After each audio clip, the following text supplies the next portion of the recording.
तक़वे से गम और परेशानियाँ मुश्किलात में अल्लाह ताला निजात अता फ़रमाते हैं और जहाँ से इंसान को गुमान न हो वहाँ से इंसान को रोज़ी मिलती है। कुरान करीम में अल्लाह ताला ने फ़रमाया वमन यत्तक़िल्लाह यजअल लहू मख़रजा व यर्ज़ुक़हु मिन हैथु ला यहतसिब, जो खौफ़ खुदा इख्तियार करेगा, अल्लाह से डरेगा और डर डर के ज़िंदगी गुजारेगा, उसके लिए हर मुश्किल से निकलने का रास्ता पैदा करा जाएगा और वहाँ से उसको रोज़ी दी जाएगी जहाँ से उसको गुमान भी नहीं होगा। तो खौफ खुदा ये सबब है मुश्किलात के हल का, परेशानियों में निजात का, और गैबी तो ये रिज़्क़ के गैबी असबाब में से है। अल्लाह ताला इसके ज़रिए से रिज़्क़ में इजाफ़ा करते हैं और वहाँ से रोज़ी देते हैं जहाँ से इंसान को पता नहीं होता। फिर तक़वे का एक फ़ायदा कुरान करीम में ये मिलता है, तक़वे वालों के काम सवार दिए जाते हैं, उनके गुनाह माफ़ होते हैं, उनके दर्जात बुलंद होते हैं।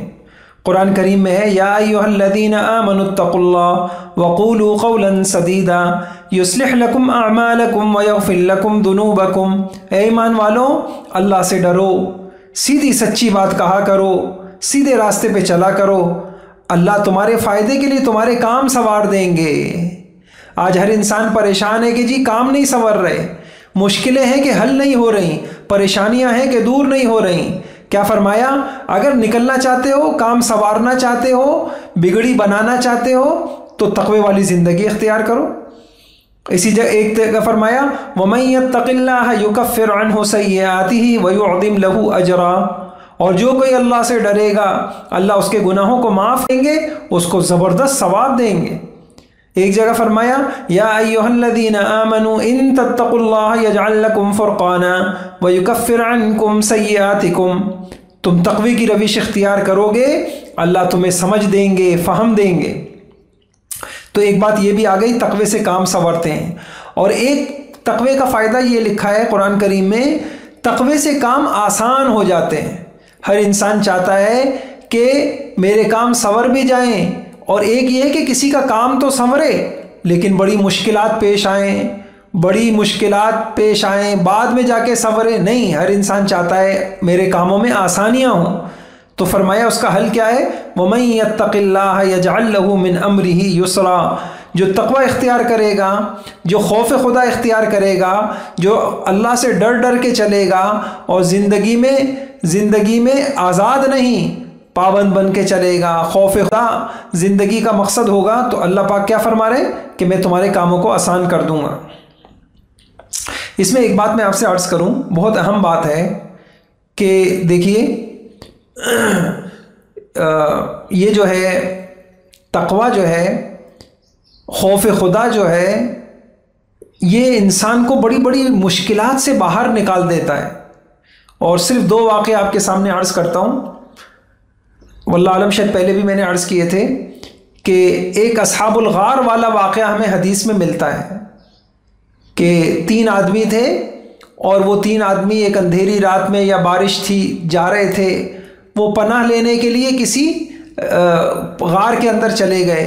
तो आंधी आई और वो गार के मुंह के ऊपर एक चट्टान आ गई। अब उनको अपने सामने मौत नज़र आई और उन्होंने ये कहा कि देखो, अब आज के दिन सिवाय नेक अमल के कोई चीज़ तुम्हें निजात नहीं दे सकती, आओ अल्लाह के सामने कोई नेक अमल पेश करें। तो मैं जो बात कहना चाह रहा हूँ वो ज़रा गौर से सुनिएगा। उन तीनों ने अपने वो वाले नेक अमल पेश किए जो ज़िंदगी में इंसान के लिए बड़े भारी होते हैं, बड़े मुश्किल होते हैं। मसलन एक ने अमल पेश किया कि उसने जो है अपने आप को बेहयाई की ज़िंदगी से बचाया और उसने कहा कि अल्लाह मेरी इस तरीक़े से जो है फ़लाँ कज़न थी, उससे मैंने बुराई का इरादा किया, वो आमादा हो गई, मैंने पैसे, लेकिन वो अल्लाह के खौफ से डर गई। तो मैंने क्या किया, मैंने ए अल्लाह तेरे खौफ में मैंने वो अमल अगर छोड़ दिया था, ए अल्लाह उस अमल की बरकत से मेरी ये मुश्किल हल कर दे। अब आपने देखा कि अमल, और वो अमल जो इंसानी ज़िंदगी में मुश्किल होता है, वो सबब बन गया बड़ी बड़ी मुश्किलात के हल का। हमारे यहाँ क्या कहा जाता है, हमारे यहाँ ये कहा जाता है कि आसान आसान दीनों का हाल ये है, जो दीन हमारे रस्म के मुताबिक हो, रिवाज के मुताबिक हो, हमारी तबीयत के मुताबिक हो, उस दीन पे तो हम चल लेते हैं। और जिस दीन का टकराव आता है हमारी रस्म से, रिवाज से, हमारे ख़ानदान से, तो हम उस दीन को मुश्किल कह के छोड़ देते। किसी को पर्दा मुश्किल लगा तो उसने वो छोड़ दिया, किसी को शादी में दीनदारी मुश्किल लगी तो वो छोड़ दी। अजीब लंगड़े लूले दीन के ऊपर हम अमल कर रहे हैं। अब क्या कहते हैं, हम कहते हैं कि नहीं जी दीन में कोई इतनी मुश्किल तो नहीं। मुश्किल आप याद रखिए कि जिस दीन पर अमल करना मुश्किल हो रहा हो वही तो आपको मुश्किलात से निकालेगा। अल्लाह बड़े कदरदान हैं। अल्लाह यूँ कहेंगे कि मेरी इस बंदी के लिए बुर्का बड़ा मुश्किल था, इसने सारे ज़माने से जंग लड़ी और सारे ज़माने की मुखालिफत मोल ली, इसने मेरे खातिर किसी की परवाह नहीं की। अब अल्लाह पाक इस अमल की बदौलत ज़िंदगी में पता नहीं कहाँ कहाँ मुश्किलात से निकालेंगे। तो मुश्किल अमल इंसान को अपने पास रखने चाहिए ताकि मुश्किलात में परेशानियाँ ना हो। एक वाक़या और आपको सुनाता हूँ। बुखारी शरीफ की रिवायत है कि आपने सुना होगा, इब्राहीम अलैहिस्सलाम अपनी अहलिया जो है हज़रत सारा के साथ जा रहे थे, तो वहाँ एक जालिम बादशाह था, वो जो किसी खूबसूरत औरत को देखता तो वो पकड़ लेता। उसने इब्राहीम अलैहिस्सलाम की बीवी को पकड़ लिया। ये बुखारी शरीफ की रिवायत है। इब्राहीम अलैहिस्सलाम नमाज में लग गए और उसने बुराई के इरादे से हाथ बढ़ाया तो उन्होंने क्या कहा, उन्होंने कहा ए अल्लाह, मैंने सारी ज़िंदगी अपने नामूस की हिफाजत की। देखें अब ये क्या हुआ, हया के तकाज़ों पे अमल करना, बेहयाई से बचना, ये एक अमल है। अल्लाह मैंने ये अमल किया है, अल्लाह इस अमल की बदौलत मुझे इस जालिम से निजात दे दे। उनका ये दुआ करना था कि उसके हाथ पैर टेढ़े हो गए। अब आपने देखा कि किसी ज़माने में कोई अमल किया था और काम किसी और ज़माने में आ रहा है। यही है खौफ खुदा में, हम कोई ऐसा अमल करेंगे जो हमारे लिए मुश्किल होगा, लेकिन हम अल्लाह के खौफ से उस गुनाह की तरफ नहीं जाएंगे, उस ख्वाहिश की तरफ नहीं जाएंगे। तो क्या होगा, अगले किसी ज़माने में अगर कोई मुश्किल आई, अल्लाह पाक उसकी बरकत से हम दुआ करेंगे, ए अल्लाह मेरे उस अमल की बरकत से अल्लाह तू मेरी ये मुश्किल दूर कर दे। तो खौफ खुदा तक़वे से की बदौलत और खौफ खुदा की वजह से बुरे अंजाम से डर कर किसी गुनाह से बच जाना, किसी ख्वाहिश को पूरा न करना, ये बहुत बड़ा अमल है। बेशक उस वक्त तो मुश्किल नज़र आ रहा होता है ये, लेकिन ये बड़ी बड़ी मुश्किलात में ये अमल काम आता है। अल्लाह करे कि हमें ये बात समझ में आ जाए। फिर तक़वे का एक फ़ायदा कुरान में ये लिखा है कि आपके जितने मुखालिफीन होंगे, अगर आपके अंदर, हमारे अंदर तक़वा होगा, अल्लाह ताला हमारे मुखालिफों की मदद नहीं करेंगे, हमारी मदद करेंगे। कुरान में आता है वालमू अन्नल्लाह मअल मुत्तकीन, कि देखो मैं उन लोगों के साथ होऊंगा जिनमें तक़वा है। वालमू अन्नल्लाह मअल मुत्तकीन। कुरान में एक जगह आता है इन तस्बिरू व तत्तकू ला यज़ुर्रुकुम कैदुहुम शैया। अगर तुम दो काम करो, सब्र और तक़वे से काम लो, तक़वे की सिफत अपनाओ, खौफ खुदा को अपनाओ, तो फिर तुम्हारे दुश्मन की कोई तदबीर तुम्हारे खिलाफ में चलने नहीं दूंगा। अब वो कोई भी मुखालिफ हो, आपका तक़वा होना चाहिए। अब हमारी ज़िंदगियों में क्या है, मुखालिफीन हैं जो हमारी कामयाबियों से जलते हैं, हमसे हसद करते हैं, हमारी ज़िंदगियों में रोड़े अटकाते हैं। कोई कहता है कि जी सास मेरी मुखालिफ है, सास कहती है बहू मेरे मुखालिफ है, कोई कहता है पड़ोसी मेरे मुखालिफ है, कोई कहता है मालिकान मेरे मुखालिफ, कोई कहता है मातहत मेरे मुखालिफ। लेकिन हमें ये पता होना चाहिए कि अगर हमारी ज़िंदगी में अल्लाह हमारे साथ हैं, तक़वा हमारे अंदर है, अल्लाह हमारे साथ हैं, अल्लाह किसी मुखालिफ की तदबीर को चलने नहीं देंगे। अल्लाह किसी की मुखालिफ की तदबीर को कामयाब नहीं होने देंगे। अल्लाह हमारे साथ हैं। तो तक़वे से ये भी फ़ायदा होता है। एक और आयत में फरमाया बला इन तस्बिरू देखिए बदर के अंदर अल्लाह ने बता दिए उसूल। ये कुरान ये ज़ाब्ते बताता है, कामयाबी के ज़ाब्ते, उरूज के ज़ाब्ते। ये अल्लाह ताला की सुन्नतों से हमें मुतारफ़ कराता है कि देखो दुश्मनों के ख़िलाफ़ किन की मदद करता हूँ, मैं किन के साथ हो जाता हूँ, मेरी मायत किन के साथ होती है। तो बदर के वाक़े में बताया कि बदर वाले चूँकि मुत्तक़ी थे, इन तस्बिरू व तत्तक़ू, या उहद में फरमाया व तत्तक़ू व यातूकुम मिन फ़ौरिहिम हादा युमदिदकुम रब्बुकुम बिखम्सति आलाफ़िम मिनल मलाइकति मुसव्विमीन। उहद वालों के मुतालिक फरमाया अगर तुम्हारे अंदर सब्र हुआ, तकवा हुआ, तो मैं फरिश्ते तुम्हारी मदद के लिए उतार दूंगा। और बदर में फरमाया वलक़द नसरकुमुल्लाहु बिबद्रिन व अंतुम अज़िल्ला फत्तकुल्लाह। बदर में तुम्हारे अंदर तकवा था तो अल्लाह ने तुम्हारी मदद की। और एक अहम बात यह है, मुत्तकी जो है दुनिया में उसकी आजमाइश तो होती है, लेकिन अंजाम के एतबार से, एंड के एतबार से, आखिरी नतीजे के एतबार से हमेशा मुत्तकी कामयाब होता है। सारी दुनिया उसकी मुखालिफत पे आ जाए, लेकिन आखिरी अंजाम मुत्तकियों का होगा, खुदा से डरने वालों का हो। बीच में शायद दूसरे लोग गालिब नजर आए। आपने देखा अफगानिस्तान में क्या हुआ, सारी दुनिया की फौजें आ गई, 20 साल लग गए, कुछ नाकामियां नजर आई और परेशानियां नजर आई, लेकिन एंड में अल्लाह ने दिखा दिया कि गलबा किनको मिला। और ये अल्लाह का वादा है। अगर हम कुरान पे गौर करें, कुरान में आता है यूसुफ अलैहिस्सलाम को आप देखिए, यूसुफ अलैहिस्सलाम के किस्से में अल्लाह ताला ने अपनी सुन्नत को हमें समझाया, इन्नहु मन यत्तक़ी व यस्बिर फ़इन्नल्लाह ला युज़ीअु अजरल मुहसिनीन। यूसुफ अलैहिस्सलाम के उलमा ने लिखा, पूरी सूरे यूसुफ का जो सबक है वो ये आयत है, इन्नहु मन यत्तक़ी व यस्बिर। जो तक़वा इख्तियार करेगा, जो मर्द हो, जो औरत हो, जहाँ का हो, जिस हाल में हो, जिस जगह पे हो, तक़वा इख्तियार करेगा, मैं उसको ज़ाये नहीं करूँगा। यूसुफ अलैहिस्सलाम को इब्तिदाई हालात में क्या नज़र आया? आजमाइश नज़र आई, परेशानियाँ नज़र आई, मुश्किलात नज़र आई, मगलूबियत नज़र आई, और उनके मुखालिफ, उनके भाई कामयाब नज़र आए कि भाई जी उन्होंने एक स्कीम बनाई थी कि बेटे को बाप से दूर कर दो, कर दिया, बेटे को कुएं में फेंक दो, फेंक दिया, बेटे को बाज़ारों में बेच दो, बेच दिया।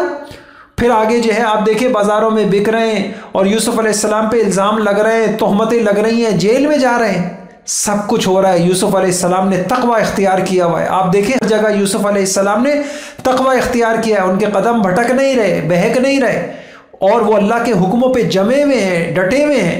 जो हो, जिस हाल में हो, मुझे अल्लाह का हुक्म नहीं छोड़ना। नतीजा क्या हुआ? आपने देखा आखिर में वो कहाँ नज़र आते हैं, एंड में कहाँ नज़र आते हैं कि वो तख्त पे बैठे हुए हैं, उनके मुखालिफिन उनके आगे हाथ फैलाए हुए। ये अल्लाह ने कहानी नहीं सुनाई, अल्लाह ने ये कुरान किताब हिदायत है। इसमें अल्लाह ने उरूज के, जवाल के, मोहब्बत के, नफ़रत के, कामयाबी के, मदद के, नुसरत के, हर चीज़ के उसूल अल्लाह ने खोल खोल के बता दिए। ठीक है, तुम घर में हो, तुमको जो है तुमको घर के अंदर मुश्किलात है, परेशानियां हैं, तुम किसी इदारे में हो, तुम्हें मुश्किलात हैं, देखो तकवे का दामन न छोड़ना। हाँ, कुछ वक्त लगेगा, फौरन नहीं होते सारे काम, कुछ वक्त लगेगा, सब्र करो, जमे रहो, डटे रहो, तुम देखना अंजाम में तुम ही कामयाब होगे। इसलिए आप देखें कुरान में जगह जगह फरमाया वल आक़िबतु लिल मुत्तक़ीन, बेहतरीन अंजाम मुत्तक़ियों का है। अंजाम फरमाया, फौरी नहीं। अगर फौरी सारे मसले हल हो जाएं तो फिर दुनिया में इम्तिहान किस बात का? नहीं, बुरक़े पे इम्तिहान आएगा, नहीं तिजारत में जाएंगे तो सच्चाई का इम्तिहान लिया जाएगा। जाहिर में नज़र आएगा कि सच बोल के मैंने नफ़े से हाथ धो बैठा हूँ मैं, नहीं, लेकिन ऐसा हो नहीं सकता, कभी ऐसा हो नहीं सकता। अल्लाह कह रहे हैं सच हमेशा, उसका अंजाम हमेशा बेहतर ही बेहतर है, तकवे का अंजाम हमेशा बेहतर है। ऐसा नामुमकिन है, दुनिया इधर से उधर हिल सकती है, लेकिन खुदा का कहा हुआ झूठ नहीं हो सकता। उसमें कोई वलन तजिद लिसुन्नतिल्लाहि तब्दीला, खुदा के ज़ाब्ते बदलते नहीं हैं। कौमों के ज़ाब्ते बदल जाएंगे, दुनिया के ज़ाब्ते बदल जाएंगे, उनके तौर तरीक़े बदल जाएंगे। अल्लाह की किताब अटल है, ज़ालिकल किताब ला रैब फीह, ये नहीं बदलेगी। इसमें ज़ाब्ता बता दिया कि सच वाले कामयाब, झूठे नाकाम होंगे, तो ऐसा ही होगा। हाँ, इम्तिहान आएगा, दुकान पे बैठ के ऐसा नज़र आएगा कि सच बोला था, देखो मैं इस परेशानी में आ गया, लेकिन जमना है जी, मैंने बुर्का पहना, रिश्ते नहीं आ रहे, मैंने फलां किया, ये नहीं हो रहे। ये इम्तिहान है सिर्फ। अगर इम्तिहान भी ना हो तो फिर जन्नत इतनी सस्ती तो नहीं है। अलिफ लाम मीम अहसिबन नासु अन युत्रकू अन यक़ूलू आमन्ना वहुम ला युफ्तनून। तुम कहते हो, तुम दुनिया के लिए कितनी तकदो करते हो और कितने इम्तिहानों से गुजरते हो। एक प्लॉट तुम्हें बनाना हो, तुमने जन्नत को इतना सस्ता समझ लिया कि तुमको जन्नत मिल जाए, तुम्हारा कोई इम्तिहान ना हो। इम्तिहान तो आएगा। तो जिस अल्लाह के बंदे को, अल्लाह की बंदी को अल्लाह की ये सुन्नत पता होगी कि जी नेक अमल, तकवा, खौफ खुदा, अल्लाह के हर हुक्म में ज़ाहिरी तौर पे अगर नाकामी नज़र आए, लेकिन ऐसा हो नहीं सकता, अंजाम हमेशा नेकी का ही बेहतर होता है, तकवे का अंजाम हमेशा बेहतर। मैं अक्सर एक बात अर्ज़ करता हूँ कि हमारा बड़ा मसला ये है कि शैतान ने हमें धोखा, हम ज़ाहिर परस्त हैं, हम, अजीब बात है, अगरचे मानते हम कलमा पढ़ते हैं ला इलाहा इल्लल्लाह और बहुत सी गैब की बातों पर हम कहते हैं कि हमारा ईमान है, लेकिन हम ज़ाहिर परस्त हैं। हम कहते हैं जी मैंने नमाज़ पढ़ी, क्या हुआ, मेरे मसले तो हल नहीं हुए, मैंने बुर्का पहना, मेरे तो मसले हल नहीं हुए। अगर इस तरीके से फ़ौरन नज़र मसले हल होते, लेकिन अल्लाह ताला ने इस नेकी की वजह से कहाँ कहाँ आसानियाँ पैदा की वो हमें नज़र नहीं आ रहा होता, और इस बुराई की वजह से अल्लाह ने कहाँ कहाँ हमें मुश्किलात में मुब्तला किया, हमें वो नज़र नहीं आ रहा होता, वो पर्दे में हो रहा होता है, गैब के पर्दे में हो रहा होता है। जिस अल्लाह वाले पर अल्लाह ये खोल देते हैं कि हर अमल साले, हर नेकी पर दुनिया आखिरत में अल्लाह पाक कामयाबियाँ देते हैं, तो वो फिर कभी भी नेकी ना छोड़े। और जिस पे अल्लाह ये खोल दे, हर बुराई पर पकड़ आती है, कहाँ कहाँ आती है, किस तरह आती है, कब आती है, ये मुझे पता नहीं चलता। तो तक़वे पर अल्लाह पाक कामों को आसान करते हैं, मुश्किलात को दूर करते हैं, और अल्लाह पाक का ये वादा है, मैंने अर्ज़ किया आपसे कि मुत्तक़ियों का अंजाम हमेशा बेहतर, वलदारुल आखिरति खैरुल लिल्लज़ीना यत्तक़ून तिल्कद्दारुल आखिरा नजअलुहा लिल्लज़ीना ला युरीदूना उलुव्वन फिल अर्दि वला फसादा वल आक़िबतु लिलमुत्तक़ीन वल आखिरतु खैरुल लिमन इत्तक़ा वल्लज़ीना इत्तक़ौ फ़ौक़हुम यौमल क़ियामा सुम्मा नुनज्जिल लज़ीना इत्तक़ौ। अल्लाह पाक ने कितना खोल खोल के अल्लाह पाक ने इस बात को बयान किया। देखो देखो, हमेशा अंजाम जो है मुत्तक़ियों का बेहतर होता है। शुरू में मुत्तक़ियों को भी नज़र आएगा कि कुछ परेशानियाँ आई, लेकिन ऐसा नहीं हो सकता तक़वे वालों और एंड उसका अच्छा ना हो। आगे देखिए, तक़वे वालों को हिदायत मिलती है। हुदल, कुरान का पहला पारा ही आप खोलिए, अलिफ लाम मीम ज़ालिकल किताबु ला रैब फ़ीह हुदल लिलमुत्तक़ीन। फिर कुरान से पता चलता है तक़वे वालों के सच्चे होने के अल्लाह गवाह हैं। वल्लज़ी जाअ बिस्सिद्क़ि वसद्दक़ बिही उलाइका हुमुल मुत्तक़ून। तक़वे से इंसान के अंदर शुक्रगुजारी पैदा होती है। फत्तक़ुल्लाह लअल्लकुम तशकुरून।